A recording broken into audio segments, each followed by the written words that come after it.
بسم اللہ الرحمن الرحیم۔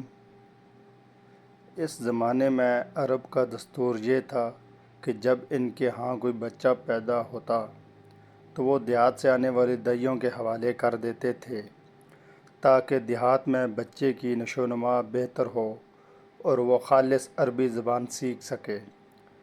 دائیوں کا قافلہ مکے میں داخل ہوا۔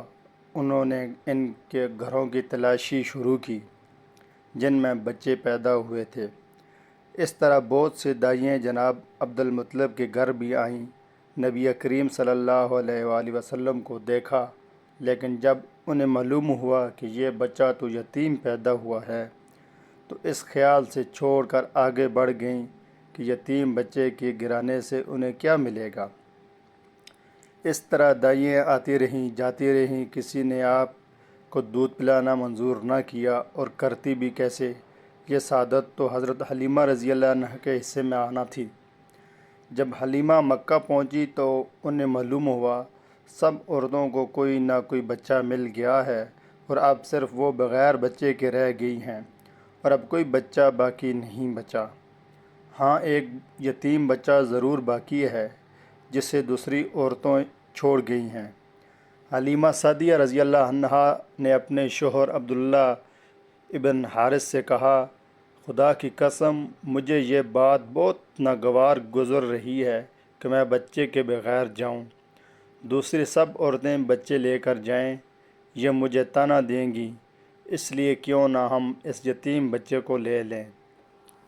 عبداللہ بن حارث بولے، کوئی حرج نہیں، ہو سکتا ہے اللہ اسی بچے کے ذریعے ہمیں خیر و برکت عطا فرما دیں۔ چنانچہ حضرت حلیمہ سعدیہ رضی اللہ عنہا عبد المطلب کے گھر گئیں۔ جناب عبد المطلب اور حضرت آمنہ نے انہیں خوش آمدید کہا۔ پھر آمنہ انہیں بچے کے پاس لے آئیں۔ اب اس وقت ایک اونی چادر میں لپٹے ہوئے تھے۔ وہ چادر سفید رنگ کی تھی۔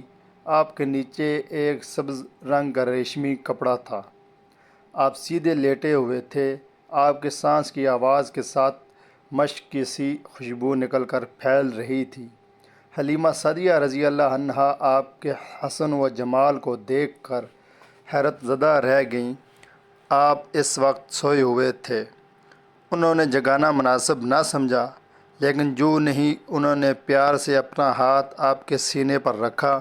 آپ مسکرا دیے اور آنکھیں کھول کر ان کی طرف دیکھنے لگے۔ حضرت حلیمہ سعدیہ رضی اللہ عنہا فرماتی ہیں، میں نے دیکھا آپ کی آنکھوں سے ایک نور نکلا جو آسمان تک پہنچ گیا۔ میں نے آپ کو گود میں اٹھا کر آپ کی دونوں آنکھوں کے درمیانی جگہ پر پیار کیا۔ پھر میں نے آپ کی والدہ اور عبد المطلب سے اجازت چاہی۔ بچے کے لیے قافلے میں آئی۔ میں نے آپ کو دودھ پلانے کے لیے گود میں لٹایا تو آپ دائیں طرف سے دودھ پینے لگے۔ پہلے میں نے بائیں طرف سے دودھ پلانا چاہا، لیکن آپ نے اس طرف سے دودھ نہ پیا۔ دائیں طرف سے آپ فوراً دودھ پینے لگے۔ بعد میں بھی آپ کی یہی عادت رہی، آپ صرف دائیں طرف سے دودھ پیتے رہے۔ بائیں طرف سے میرا بچہ دودھ پیتا رہا۔ پھر قافلہ روانہ ہوا۔ حلیمہ سعدیہ رضی اللہ عنہا فرماتی ہیں، میں اپنے خچر پر سوار ہوئی، آپ کو ساتھ لے لیا۔ اب جو ہمارا خچر چلا تو اس قدر تیز چلا کہ اس نے پورے قافلے کی سواریوں کو پیچھے چھوڑ دیا۔ پہلے وہ مریل ہونے کی بنا پر سب سے پیچھے رہتا تھا۔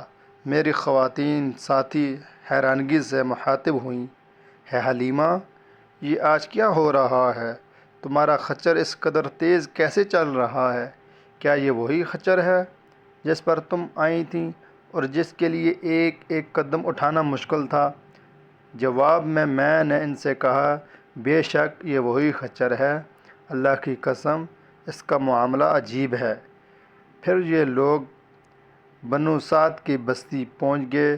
ان دنوں یہ علاقہ خشک اور قحط زدہ تھا۔ حلیمہ سعدیہ رضی اللہ عنہا فرماتی ہیں، اس شام جب ہماری بکریاں چر کر واپس آئیں تو ان کے تھن دودھ سے بھرے تھے۔ جبکہ اس سے پہلے ایسا نہیں تھا۔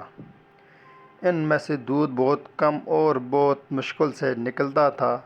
ہم نے اس دن اپنی بکریوں کا دودھ دہایا تو ہمارے سارے برتن بھر گئے، اور ہم نے جان لیا کہ یہ ساری برکت اس بچے کی وجہ سے ہے۔ آس پاس کی عورتوں میں بھی یہ بات پھیل گئی۔ ان کی بکریاں بدستور بہت کم دودھ دے رہی تھیں۔ غرض ہمارے گھر میں ہر طرف ہر چیز میں برکت نظر آنے لگی۔ دوسرے لوگ تعجب میں رہے۔ اس طرح 2 ماہ گزر گئے۔ 2 ماہ ہی میں آپ چلنے پھرنے لگے۔ آپ 8 ماہ کے ہوئے تو باتیں کرنے لگے اور آپ کی باتیں سمجھ میں آتی تھیں۔ 9 ماہ کی عمر میں تو آپ بہت صاف گفتگو کرنے لگے۔ اس دوران آپ کی بہت سی برکات دیکھنے میں آئیں۔ حلیمہ سعدیہ فرماتی ہیں، جب میں آپ کو اپنے گھر لے آئی تو بنو سعد کا کوئی گھرانہ ایسا نہ تھا جس سے مشک کی خوشبو نہ آتی ہو۔ اس طرح سب لوگ آپ سے محبت کرنے لگے۔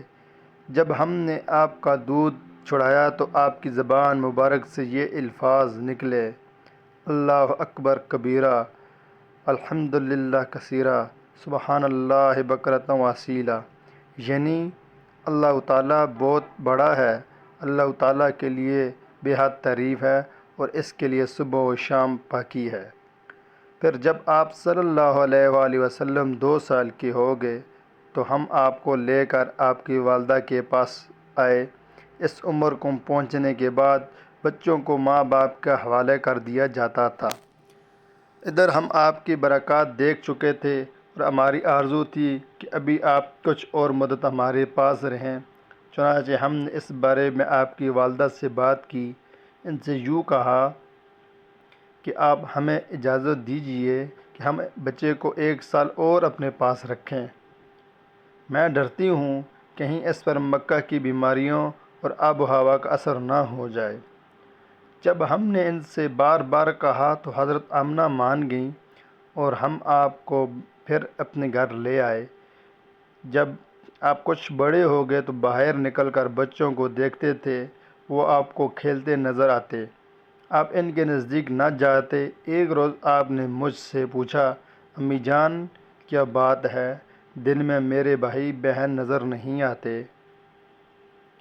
آپ اپنے دودھ شریک بھائی عبداللہ اور بہنوں انسیہ سے اور شیمہ کے بارے میں پوچھ رہے تھے۔ حلیمہ رضی اللہ عنہا فرماتی ہیں، میں نے آپ کو بتایا، وہ صبح و سویرے بکریاں چرانے جاتے ہیں، شام کے بعد گھر آتے ہیں۔ یہ جان کر آپ نے فرمایا، تب مجھے بھی ان کے ساتھ بھیج دیا کریں۔ اس کے بعد آپ اپنے بھائی بہنوں کے ساتھ جانے لگے۔ آپ خوش خوش جاتے اور واپس آتے۔ ایسے میں ایک دن میرے بچے خوفزدہ انداز میں دوڑتے ہوئے آئے اور گھبرا کر بولے، امی جان جلدی چلیے ورنہ بھائی محمد صلی اللہ علیہ وآلہ وسلم ختم ہو جائیں گے۔ یہ سن کر ہمارے تو ہوش اڑ گئے۔ دوڑ کر وہاں پہنچے، ہم نے آپ کو دیکھا، آپ کھڑے ہوئے تھے، رنگ اڑا ہوا تھا، چہرے پر زردی چھائی ہوئی تھی، اور یہ اس لیے نہیں تھا کہ آپ کو سینہ چاک کیے جانے سے کوئی تکلیف ہوئی تھی، بلکہ ان فرشتوں کو دیکھ کر آپ کی حالت ہوئی تھی۔ حلیمہ سعدیہ رضی اللہ عنہا فرماتی ہیں، ہم نے آپ سے پوچھا کیا ہوا تھا؟ آپ نے بتایا، میرے پاس 2 آدمی آئے تھے، وہ سفید کپڑے پہنے ہوئے تھے، وہ دونوں حضرت جبرائیل اور حضرت میکائیل علیہ السلام تھے۔ دونوں میں سے ایک نے کہا، کیا یہ وہی ہے؟ دوسرے نے جواب دیا، ہاں یہ وہی ہے۔ پھر وہ دونوں میرے قریب آئے، مجھے پکڑا اور لٹا دیا۔ اس کے بعد انہوں نے میرا پیٹ چاک کیا اور اس میں سے کوئی چیز تلاش کرنے لگے۔ آخر انہیں وہ چیز مل گئی اور انہوں نے اسے باہر نکال کر پھینک دیا۔ میں نہیں جانتا وہ کیا چیز تھی۔ اس چیز کے بارے میں دوسری روایات میں یہ وضاحت ملتی ہے کہ وہ سیاہ رنگ کا ایک دانہ سا تھا۔